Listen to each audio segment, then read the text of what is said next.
Finally ମୁଁ ଆଜି ଗାଁକୁ ଯିବାକୁ ବାହାରିଛି।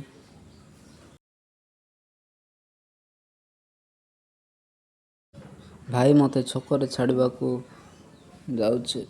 ଛାଡ଼ିକି ନା ସେ ପୁଣି ଡ୍ୟୁଟି ଯିବ। ବସ୍ ନ ମିଳିବାରୁ ମୁଁ ଅଟୋରେ ଆସିଲି। ଅଟୋ ଏତେ ସ୍ପିଡ଼ରେ ଚଲାଉଥିଲେ ଯେ କିଛି ସମୟ ମଧ୍ୟରେ ମୁଁ ପଟେରୁ ପହଞ୍ଚିଗଲି।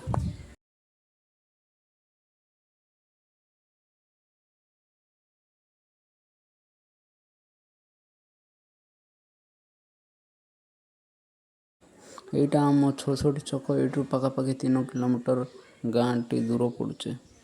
ଫାଇନାଲି ଗାଁ ଭିତରେ ମୁଁ ଏଣ୍ଟ୍ରି କରି ସାରିଛି। ଏବେ ଦେଖିବା ପାଖାପାଖି ଲୋକମାନେ କିଏ ଦେଖାଯାଉଛନ୍ତି କି ନାହିଁ।